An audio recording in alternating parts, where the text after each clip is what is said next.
Hello, all my saints and ain'ts, my sisters and brothers, haters, not really, and lovers of all things dope. Welcome to Poetic Jams, a place where poetry is discussed not like your grandmama's show with slow molasses-like speech, but articulated in a way to bridge the brokenness. Here, we're just open, just trying to teach, and have every poet invited to fly and speak their piece. Here, we are all about that peace and serenity, education and relativity. We are here to jam out to the poetic and have everything feel as copacetic as it can be. Sweet, like Sunday candy. Welcome, family, to Poetic Jams. I am your host, the most authentic guy with his spirit constantly high, authentic intelligence. In case my poetic paraphrase wasn't too clear, here at Poetic Jams, we are dedicated to some simple things. We want to teach the history of poetry in an understandable and relatable way, all while giving a space and platform for poets to perform and discuss their reasons for getting into poetry, as well as why they love it. But look at me rambling on. Like, I know y'all heard me trip up over my words. I'm just so excited, but enough about me. Let's get started. Let's learn some stuff. I didn't really want to be. Oh, hey! Welcome to tea time. But dare you? So today we're going to be talking about the Epic of Gilgamesh, but more with with a little bit of feel to it, with a little bit of to it. So let's just get it popping. Let's just get it started right away. So we're gonna start with my man Gilgamesh, or OG for short. So if I say OG, who is it? Gilgamesh. Good job, kids. All right. So there's my dude Gilgamesh. Now he's like 2/3 god, like 1/3 king. I don't make the rules. I'm just telling you what I read. So basically, he's a king. He's not a good one because he does what he wants, takes what he wants. Has no regard for his subjects at all. Weird, but okay. So basically, nobody likes him. And so his subjects, his peoples, whatever you want to call them, they start praying to their deities, their gods, their powers that be. And they're like, respectfully, almighty being in the sky, your boy Gilgamesh is bugging. So basically, right, the gods here, and they see what's going on. And they're like, we made him? That was us? Oh, we gotta fix that. So basically they come together, right? And they create this wild man that's supposed to be the foil to Gilgamesh. His name is Enkidu, but I feel like I'm mispronouncing that, so we just gonna call him E for short. All right? So they create E. E is a wild man kicking it in the forest with the boars and the pigs and the trees and the wild and all that. He's the wild man, right? So now Gilgamesh is hearing through the vines. Get it? Because wild vines? Okay. So he hears, right, that there's this guy that's supposed to match him. That's supposed to be his foil. That's supposed to, offer some kind of challenge. He's like, I don't like that. So he gets this harlot, right, this little prostitute to come over. We're going to call her Harley, right? So he goes, Harley, baby, come here. There's a wild man over there. I need you to, tame him. You know what I'm saying? I need you to take the wild out the man. You know what I'm saying? And so Harley goes, okay, Gilgamesh, I got you. You need to go in there. You need me to drink. I got you. Okay. So she moseys on into the woods, right? She sees E. E sees her. E ain't never seen a woman before. You know what I'm saying? He been really trying, baby. Y'all know what I'm saying. So, they go out and she basically turns him into a model citizen, more or less. She's integrated him back into society because now that he's not a wild man anymore, the wild's not really vibing with him. So they're kicking it with a shepherd, and the shepherd's all bummed out. And E's like, hey, what's going on? Shepherd's like, I gotta get ready for this wedding. And E's like, why? It's a wedding. Why are you not excited? He's like, I was. But Gilgamesh is on his prima nocta status, and I'm not really feeling that. Now, for those that don't know what prima nocta is, basically it's when feudal lords get to handle your wife before you do. So E is like, nah, I don't like that. We're gonna go see about Gilgamesh. Harley, can you take me to Gilgamesh's spot? So they go, and they pull up to the kingdom, they pull up to the palace, He is like, hey, yo, Gilgamesh, respectfully, it's not gonna go down how you think it is. So we either gonna shoot the fair one, or I'm gonna have to kill you straight up. Gilgamesh is like, oh, this the wild man that ain't really that wild no more. I ain't say words, so we gonna shoot it. So they shoot it, right? They're like, they tussling, they fighting, they scrapping. And then like Gilgamesh is really like, yo, this dude is really my equal. Like he's really putting, I put up one, he put up one, I put up five, he put up five. Like this really my dude. So he's like, yo, bro, let's just squash this. It's just me and you, E. Like, ain't nobody talking to us. Like, let's just be bros. E is like, alright, bro, it's just me and you. So now they're friends, and Gilgamesh gets to thinking. Gilgamesh is like, hey, yo, E, I wanna go kill something. I don't know. It's them back in the olden days.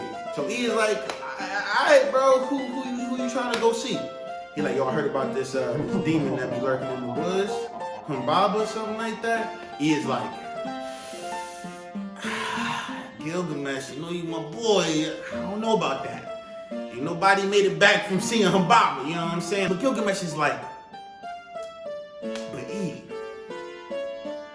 we could be the ones to beat Humbaba. We will go down in history. You know what I'm saying, bro? You don't want to go down in history? So I guess he get to talking, and he is like, that kind of sounds sweet. So now they go to see about Humbaba, right? So now my dude, Gilgamesh, is having some dreams, right? I'm talking like some apocalyptic dreams, like prophetic type stuff. Like there's fire and ash falling from the sky, and mountains is crumbling, and you know, he's talking to E, and E's like, don't even sweat that, man. Gilgamesh is like, you're a little calm. What you calm for? He is like, Gilgamesh, I got you, bro. It's good luck, bro. You having dreams about us winning. Gilgamesh is like, I don't see what fire got to do with winning. But I trust you. He a little nervous, but he trusts his man E. So they pull up to Humbaba, right? And they're like, bro, forget the fair one. We shooting shared ones right now. So they start scrapping. And long story short, E gets wounded like fatally. You know what I'm saying? Gilgamesh don't know what to do, so he bring him back to the kingdom, where he basically watches him die. So Gilgamesh is like, is this our legacy though? Like, this is what humans do? They live to die? Nah, I'm not feeling that. I don't like that. Now Gilgamesh is after immortality. He's after eternal life. Basically, he has to go find this dude, the Ancient One. That's not his name, but that's what I'm gonna call him, because relatability. OG, my guy, Gilgamesh, goes to see the Ancient One. He's like, Ancient One, I've come to bargain. Some of y'all watch Dr. Strange up here. So he's like, yo, I want immortality. Ancient One goes, oh, so you want immortality, eh? That's what you want to do? Okay. You stay up for a week, I'll give you immortality. Easy peasy, done deal. Gilgamesh is like, that's it? I gotta stay up a week, bro. I'm not even tired. I slept on my way here, bro. I'm ready. Let's go. Gilgamesh falls asleep after the first day. So the Ancient One gets his honey. He's like, hey, honey, I need you to do me a favor. I need you to bake bread every day that he's sleeping. Every day he sleep, take a bread, put it on the side. So she goes and do that. 1 week later. Gilgamesh wakes up. He's like, run me my immortality. Let's go. Ancient One's like, I'm not giving you immortality. You will sleep the whole week. Gilgamesh goes, what are you talking about? I was sleeping the whole week. Ancient One goes, you see that bread over there, the moldy bread? I put that bread out every day you was sleeping. There's 7 loaves of bread. You've been asleep for 7 days. So now Gilgamesh is a little flustered. He's a little sad. He's like, caught me slipping. Hey, but come on. It's me. It's your boy, OG, Gilgamesh. Come on. Ancient One, work with me here. Ancient One gets to thinking now. Ancient One's like, okay, you want immortality, man? Okay. You beat me in a fight. You beat me, I'll give you immortality. Simple. Gilgamesh is like, I beat E, God rest his soul. I beat Humbaba. Oh, that's finna be breeze. Let's go, old man. Like show me what you got. And then Gilgamesh gets folded like some laundry.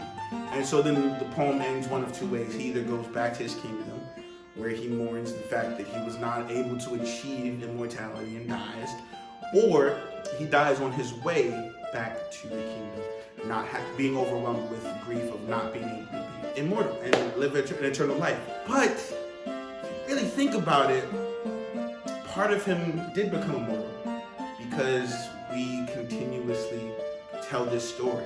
This happened like 2,000 years BCE, but we're talking about it now. The idea of a tragic hero started with Gilgamesh. You know what I mean? So it really just shows that poetry holds a piece of ourselves that kind of transcends time. Gilgamesh happened all that long time ago, but every time it gets brought up, it's like a piece of him gets to live again. And that's the beauty of poetry, you know what I mean? Oh, hello there.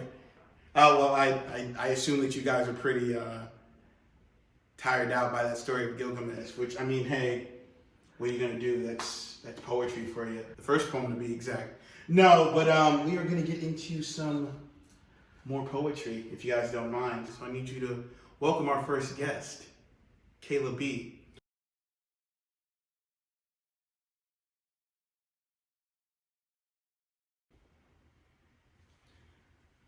All of the terrible things are what kept me always doing things. Always speaking the wrong things, always feeling the wrong things, always hearing the wrong things. He said all of the terrible things, that's what kept me here. A joke that wasn't funny to my ears, the way I stare.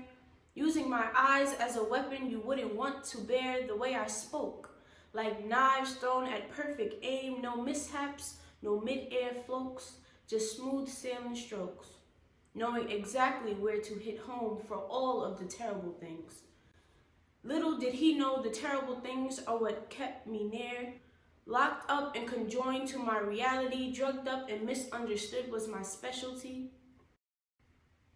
All of the terrible things, that's what my anger loved about me. I'd come home, jump in bed, and tell her my daily life stories. With her advice, I'd breed all different kinds of things. Made up scenarios, sounds of people's vibratos, phrases that spoke volumes. The things I never wanted to apologize to. All of the terrible things that helped me sleep at night. Each sheep I'd count would be named after what was wrong rather than what was right. A built-in mistress that would leave me restless from staying up too long. Watching the way she grazed the floors, oh, that smile I adored. She knew what she was good for. All of the terrible things is what comes from me. I swear, I cry, I make mistakes and I don't apologize for none. What fun is it if you're always saying sorry to someone? These things are meant to be terrible for a reason. Sugar gives off a sweetness that this season doesn't want to compete with. I fell in love with all of the terrible things.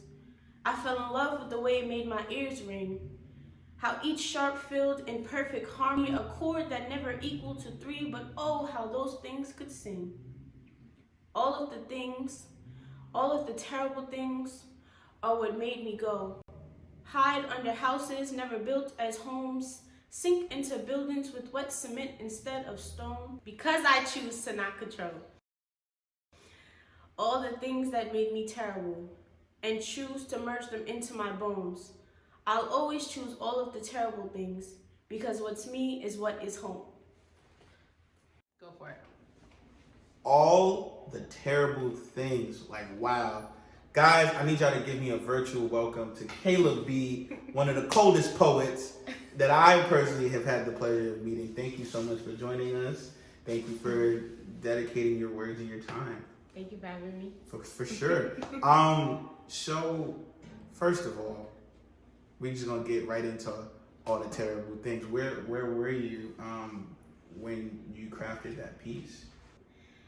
I feel like I've just been going through a lot of stuff lately, like a lot of stuff, and for some reason, like I was writing something else.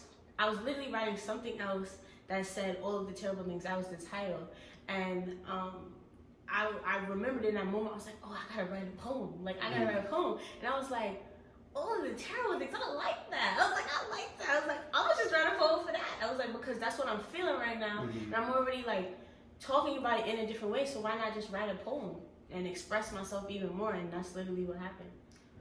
Shoo. Phenomenal poem through and through. I want to talk about Kayla B as a poet. Like, when did you go poetry? This is something that like I know that I'm interested in and I want to pursue. I mean, you know, when you're younger, like you're always writing stuff in like your little notepads and stuff like that. So that's kind of like my notes on my phone. That's kind of like what I was doing for a couple years, because I got my first phone when I was in like 8th grade. So I was doing that for a couple years.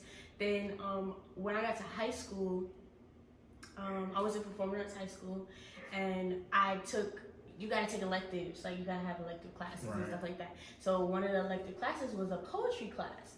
So I was like, oh, I'm gonna take this because I write poetry on the low, don't nobody like really know.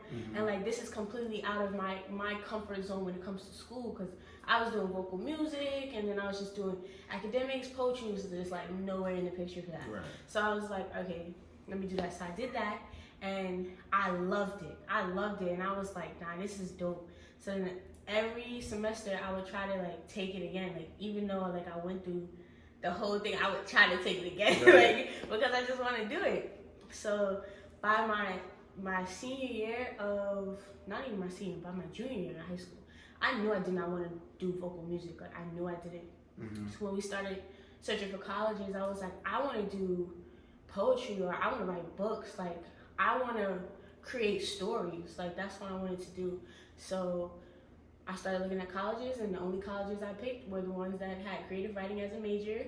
And after that, the rest is history, you know? I'm just like here. Word.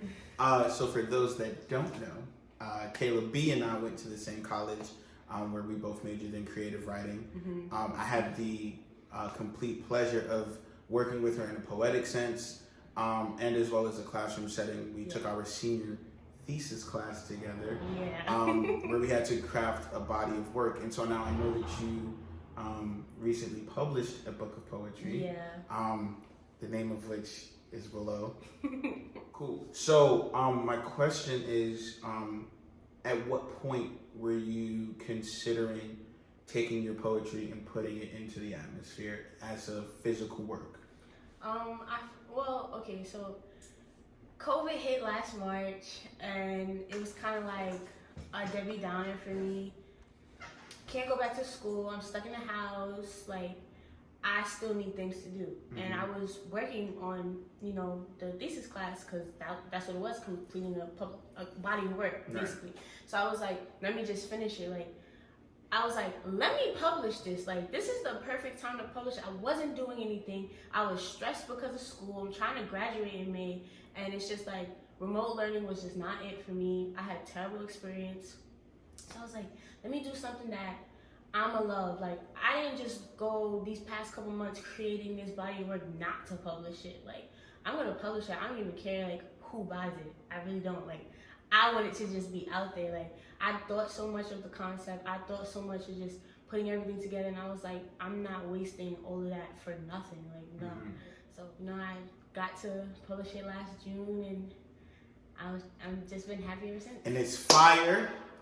I have a copy. Everybody should get a copy. You know what I'm saying? Because poetry is dope. So, the library. You know what I'm saying?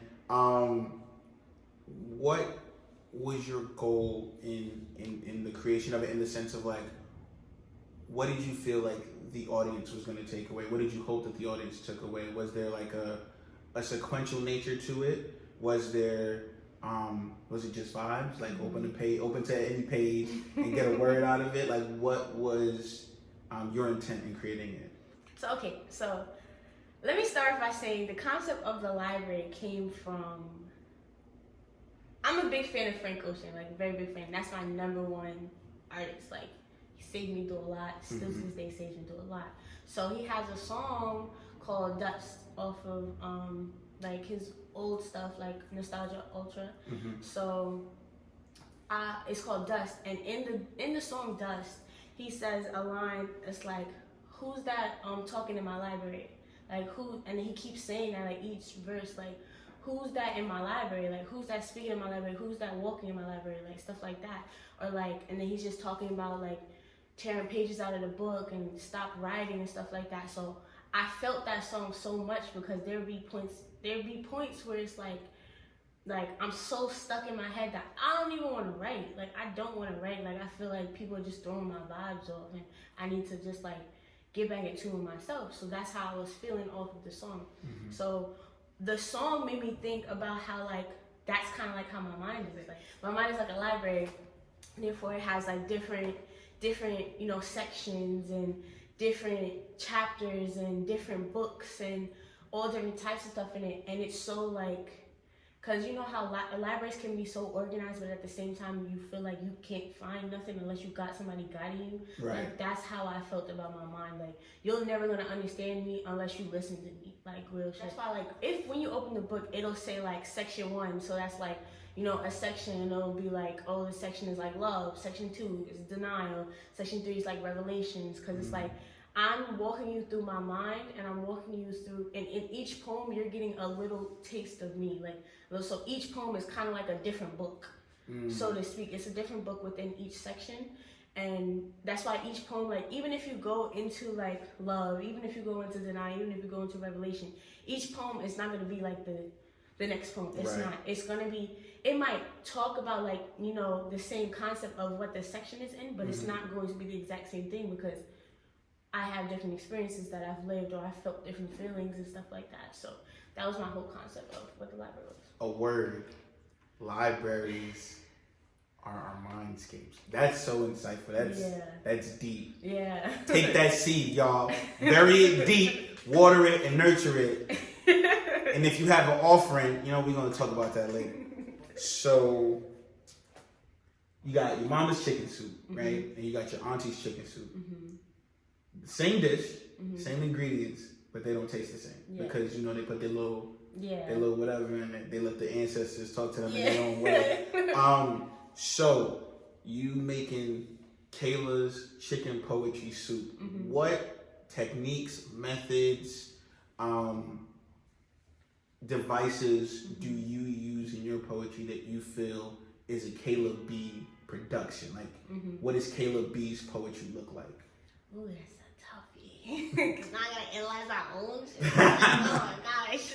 I don't follow like strict to the book stuff, like, because like I just don't like that. Like I'm not about to just, I don't worry about like how many words is in a sentence and like stuff like that, like, or like the only thing I probably worry about sometimes is rhyme. So I like to rhyme. Like I like to do a lot of end rhymes, or like in the middle of the sentence rhymes, stuff like that. Like that's something that's me. Like that's never gonna change. Like literally, like even when I try to write poems, but it's not like that. Like I still end up throwing something like that in it. Like I just do. It's just me. Like, and I like poetry like that. It kind of gives me like a Dr. Seuss kind of vibe. Like almost like, and also like people like rhymes and stuff like that. So that's definitely what I can say. I would say that it's not a Kayla B poem if I ain't talking about some type of either love, life, or heartbreak. I swear it ain't a Kayla B poem. It ain't, because that's literally what my life is always about. Like literally, like love, life, or heartbreak. Like I don't talk about anything else. Like because I want to. I'm not here to. I want to be a motivational speaker. I don't want to make poems that's just like for the people and stuff like that. Like these poems are for me. I'm just letting y'all see my work. Like literally at the end of the day, like I'm not writing for y'all. Like I'm not writing for y'all. I'm not ready for y'all at all. Don't think I am. Like if you feel what I feel, if you went through it and you get it, like that's great. But at the end of the day, this poem is not for you. This poem is for me. I'm letting out how I feel, what I need to vent, what I need to let go of. Like, and that's what it's always gonna be. So that's. Those two things, like, definitely make my poems. Like, I would definitely say make my poems. That's tough. So you are a mother to be. Yeah. Congratulations. Thank you. In the course of your pregnancy, have you found that your writing has changed, or do you feel that like the pregnancy has an effect on your writing and your writing, or vice versa? And if so, if you could just talk a little bit to that and just how poetry kind of feeds into being a mother to be. I say the one thing that changes is like I can now, like, when I write poetry, and I want to write poetry particularly about like children, or like my child at least, like it's more emotional for me. But it's like also like Poetry has been more therapeutic to me than anything while I've been pregnant because it's just very stressful and it's just a lot of changes in your body and stuff like that. And I feel like my poetry is the one thing that's really like staying the same right now. Like I can still write about the same things that I wanted to write about because it's still part of my life. That's not being consumed by my child. Like it's not being consumed while everything else is being consumed by my child. Right. So, yeah. That's beautiful. But yeah, thank you so much for sitting with us and taking the time to lend your creativity, your expertise to our humble abode and our humble show. Y'all, the library is out on Amazon. Yeah. The link is right here. It'll also be down below. I don't know what y'all waiting for. Y'all should be on your phones going, let me see what the library is about. Because she's been dropping gems all episode. So if you guys aren't doing that, you guys should also do that. So, you know what I'm saying? Thank you again, Kayla, for blessing our stage and just, spitting some knowledge and just giving us a piece and an open doorway of you as a poet and you as a person. Guys.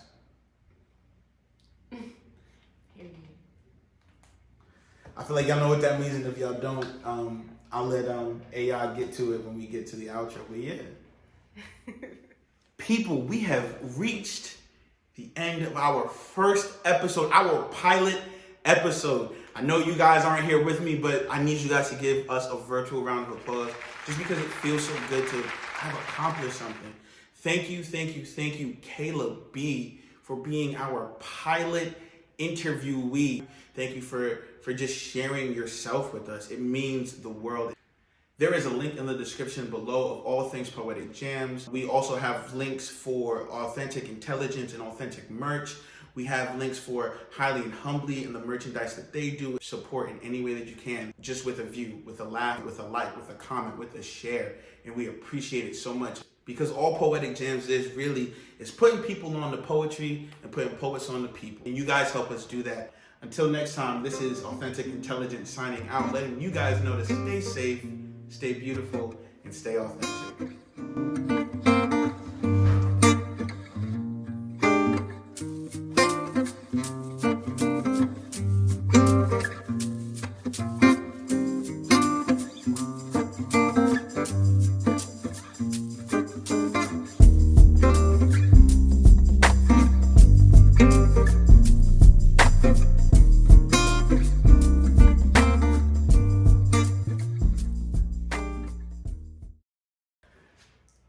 You thought we was done with y'all? No, we not. Because I lied in saying that she's just an author. She also is an entrepreneur. Kayla, can you tell us about Blessed by K?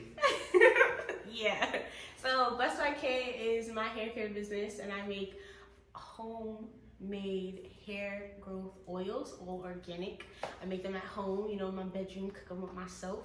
I make beard growth oils too, and they work, and they're just full of a whole bunch of ingredients that just, promote health, healthy hair. At the end of the day, I'm all about that. I'm a natural, I got these in, but my hair is curly all the time. Literally, I don't straighten my hair, nothing. So, hop on that. You won't regret it. I promise you. I use them faithfully, religiously. So, if I would use them, then you would use those. So, period. That's all I gotta say. Black owned business, baby. And that's on semicolon, y'all. Oh. That's on period, comma, PEMDAS, parentheses, all that.